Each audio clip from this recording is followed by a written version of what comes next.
Hi everyone, my name is Iben and today we're getting a new feature focus, which in my opinion is the best one we've had so far. Not only do we get to see a brand new map and a brand new biome, we also see the confirmation of nesting, and finally we get a tease of an animal that hasn't been in the Planet series before. Before we dive into all of that, we're going to take a deep dive into all of the things you possibly missed in this trailer, so let's get started with that. We'll start off with this first shot, and there's a few things that I want to point out. There is a roof texture over here that looks really good. It's a slate roof, which I always really like. There is a kind of natural looking wooden fence right there, which is really cool.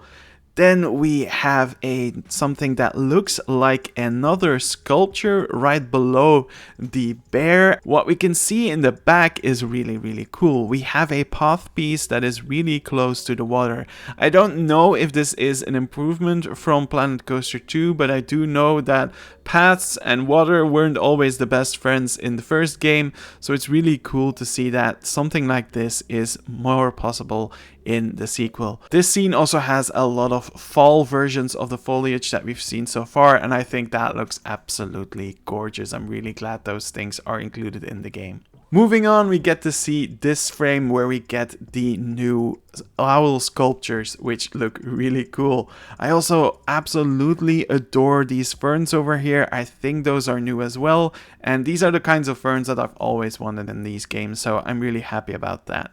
In this frame, we also get a closer look of the secondary benches and trash cans that probably come with the West theme. If I analyzed this correctly, it's nice to see that there are secondary versions of it. I do believe that was also a thing in the base game themes from the first game. It's always nice to be able to switch things up. We then see our flying owl, which of course is absolutely gorgeous.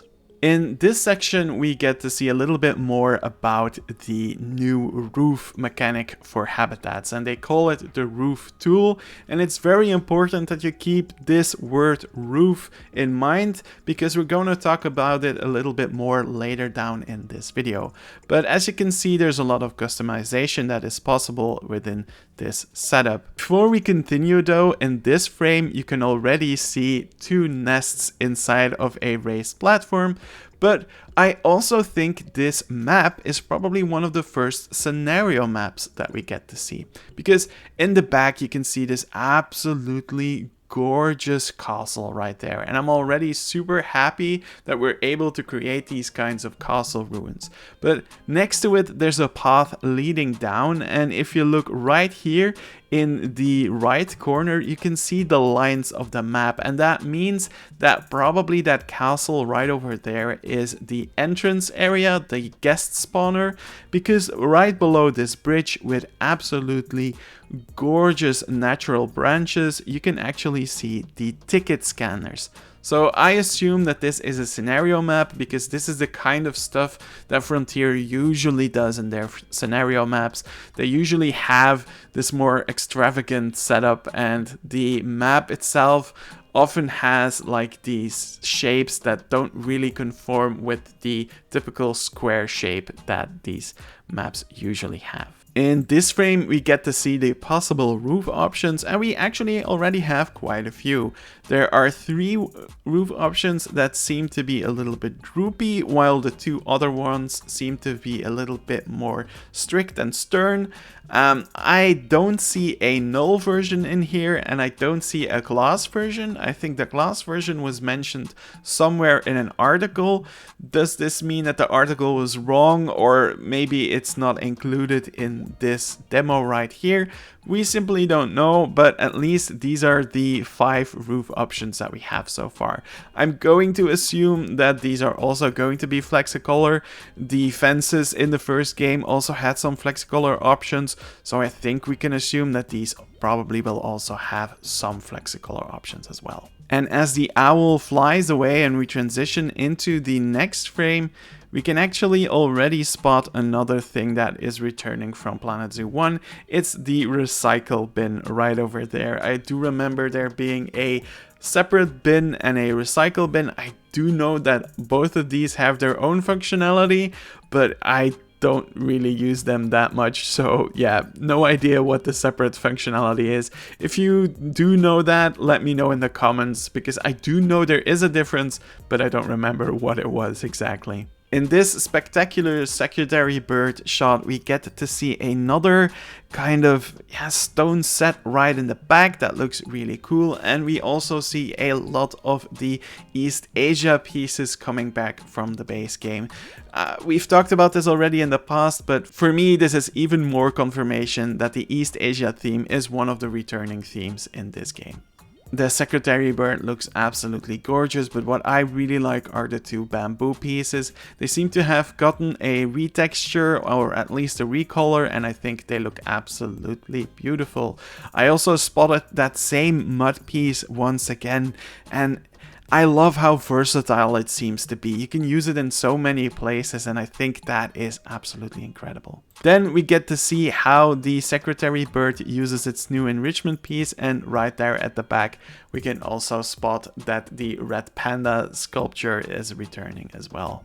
Following up to that, we get a gorgeous night shot, and I really like the way this looks. I don't see many pieces that we haven't pointed out already or that you couldn't see somewhere on another screenshot, but once again I think it looks really cool. We already knew this from one of the articles, but the owl is more active at night, so we actually have nocturnal behaviors in the sequel, what I think is absolutely amazing. But what is even more amazing is what we see right here. We have actual courtship between these birds, and they're sitting on a nest, an actual nest where the eggs actually appear in. That is so incredible, and it really looks as if the birds are also going to be sitting on the nest and will be guarding the eggs. That is such a cool addition. As you will be able to see later down in this video, we can place those nests down ourselves, so we have full control over how our habitat will look. So that is so incredible. I'm so happy to see this, and once we go further down in this trailer, we can see that the nests aren't super simple. They actually have some really cool things to them. This section right here of the trailer is really important to me because it showcases a few things and also confirms something to me that I had been expecting.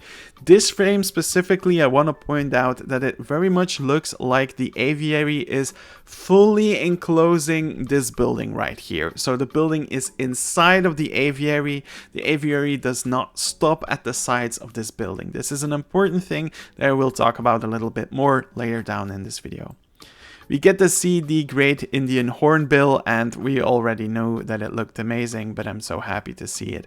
And what I'm also very happy about to see is the Malayan tapir. It was one of the better animals once it got its remaster later down in the game, and frankly I'm so happy to see it again. And this confirms what a lot of people have been theorizing for a long while. Yes, the roofed habitats are just the same as the regular old habitats, so yes, you can very much combine the regular habitat animals with the flying animals. That is something that a lot of people wanted to see, and I know that a lot of people were really anxious on whether this was going to be possible or not. I'm happy that we're finally able to confirm this, because we did see this in March already. We already knew that regular habitat animals could use the roofed habitats, which honestly is a really good thing, because now we can use these for chimpanzees, for things like leopards. It's really good that we are able to use this now. This shot is one of the coolest ones in the trailer for me, because here we get to see that the nests are things that we can place down ourselves. We have full control over them, and we get to design the habitat whatever the way we like to. Now there's a whole bunch of cool nests visible here. One of those are the more wooden, natural looking nests that we've seen in the owl section. This nest over here is probably the nest that we saw with the crocodiles, and next to it I also spotted this nest, and that looks very much like a flamingo nest. That is really cool. We can also see that you have these nest boxes which you can place down yourself. They are flexicolor, however, unfortunately, when looking at the UI, it does seem that only the wooden roof of this nest box is flexicolor, and not the actual nest box itself. And I do hope that Frontier adjusts this in the future. In this tab there are 3 nest boxes in total, and this one seems to be the largest one because of the icon that we can see right here. This means that these 2 nest boxes right here are smaller ones. The one on the left seems to be the smallest one, and if we look at how big this largest nest box is, then I would imagine that the smallest nest box is actually quite small compared to this one. That might give us an idea of how small the birds are going to possibly get in this game. Then there are 3 nest boxes left, and those seem to be more like platforms to me, and that might hint at the fact that we are going to be getting some birds that are more aquatic as well, which is a really cool thing. We see the hornbill fly towards the nest box and actually go inside of it, and the coolest thing about it all is that we have a freaking nest cam. Now, from the looks of it, this is called Cavity Nest Large, so I'm going to assume that a nest box here is called a cavity nest, and this is, as I said, the large version of it. Really like this inclusion. This is a little detail that I always liked about the burrows, and I'm really happy that they also included this in the nest boxes. That's a really nice detail. Before we move on to the next section of the feature focus, we get to see this backstage, and there are once again a whole bunch of really cool things. We'll start off with the fact that we are getting these barrels back. We got some other just random backstage stuff, these pallets over here, these buckets, this larger bucket, this, I think this is a hose. We also have the wind turbine that is coming back. We did see it in a different trailer, I believe, already. But what I do want to point out is that the wind turbine in the first game did not have these mesh fences around it. So I assume these are mesh fences that are going to be actual pieces in the game, which I think is absolutely cool. Next to it, we also see these 2 lights and the fire extinguisher right over there. And there's also this cool sign over there that I think is really awesome. Looking back at the wind turbine in the first game, I also see that the original one had some kind of fencing around it and did not have these yellow stripes over there. So probably those yellow stripes are a decal, or maybe it's just a remodel of the wind turbine. Either way, it's nice to see that it's added to the game. In the left corner, we also see another staff area, and it looks like this is a trade center because that is the trade center icon. But what is cool about it is that it's actually a sticker because it has a transparent background. It is just on top of a glass piece. You can see through it. That is really nice. And in the right corner at the top, I spotted a fence piece that has some kind of string in between it, and that's something we always love here as well on this channel. We move back to our toucan aviary from the other trailers that we've seen so far, and there's not that much news in here. We get to see the info board that we've known from the first game. And once we go further up, we see the pods being added once again, and I once again want to point out that this has a full customization system, just like in Planet Coaster 2, where you can pick your own path cover, you can pick the railing, you can pick the border beneath the railing and the pillars below it, which is again really nice. Once this area is built a little bit more, we can actually see one of those shapes from the aquarium area returning in this shot, which again looks really cool, and I'm happy it is able to be scaled really big and that we can use this for all kinds of stuff. The toucan looks absolutely gorgeous. I feel like they've been tweaking how it is sitting on branches.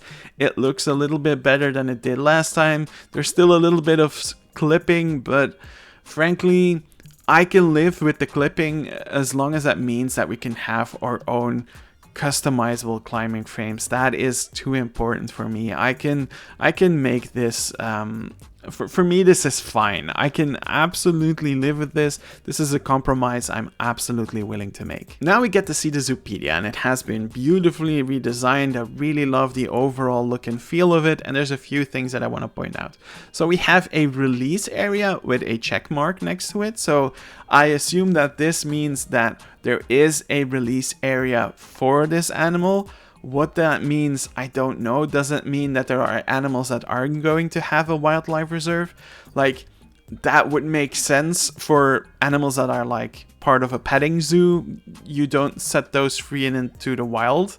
But yeah, that maybe refers to the reserve. I don't know.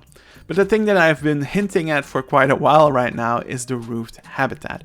There has been some discussion on whether birds will or will not need an actual roof on top of it generated by the game. And for me, this does kind of point towards that you can't build your own custom roofs, but that you will always have to generate a roof on top of it using the generation tool in the habitat section for it to be contained inside an aviary. And I kinda understand that. I do remember that in the first game, when you made covered habitats, if the animal was able to get to the roof, then oftentimes it was able to face through it.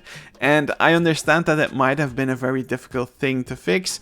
And then using this new generated roof system, you don't really have to fix it. I don't want to say anything conclusive, but as I mentioned earlier on in that other shot with the Great Indian Hornbill, it really did look as if the aviary was completely encasing the small indoor area within it. So I'm really leaning towards the idea that birds are going to have to need these roofed habitats to work, or otherwise they will escape.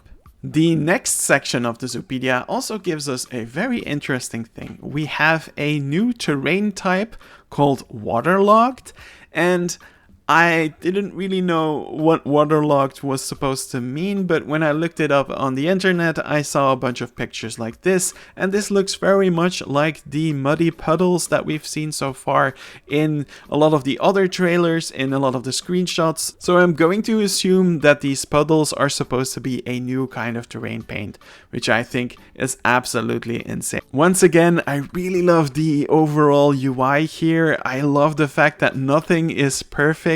There aren't like, no circle is an actual circle. There's a little bit of, things are a little bit deformed here and there, and that makes things feel so much more natural. And it's those little tiny things that will make the entire UI feel as playful and natural as it does. And then the trailer goes to this shot where we can see the owl chicks sitting in the nest. We were wondering what the chicks of the animals would look like.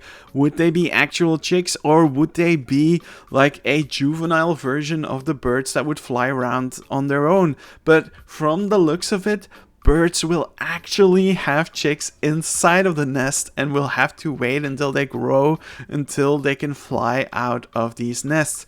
I think this is absolutely insane. I knew that nests were a thing in Jurassic World Evolution 3, but I do believe that they are not as complex as the ones in Planet Zoo 2. So props to Frontier for doing this. I love it so much. I think these owl chicks are so incredibly awesome.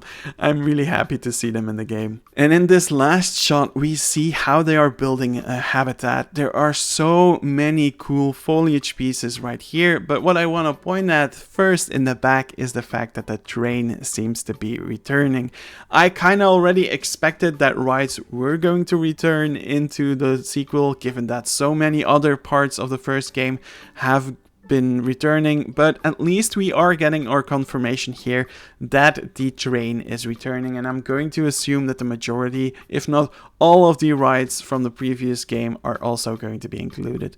Now hopefully we can also attach scenery to them, but I'm still being very cautious about that. When we move on, we see a whole bunch of really cool foliage being added in this section, and then we get to see these new sculptures that we had already seen in the past, and we finally get an animal teased that goes alongside it.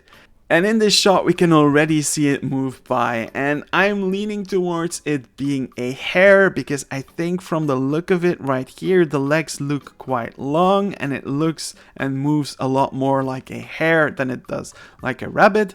But I also spotted that the ears are that long, so I'm going to assume that this is a hare species that is from a colder climate, so maybe it's a Arctic hare or a mountain hare.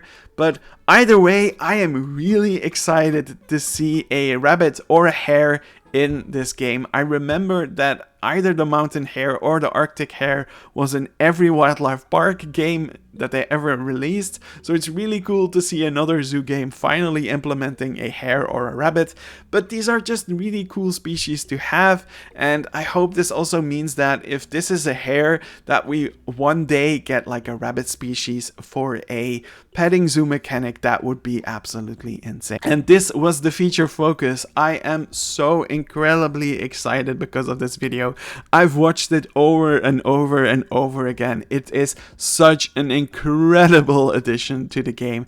Let me know what you think. Do everything you want to do, like, comment and subscribe, and I hope to see you again on this channel in the future for even more Planet Zoo 2 news.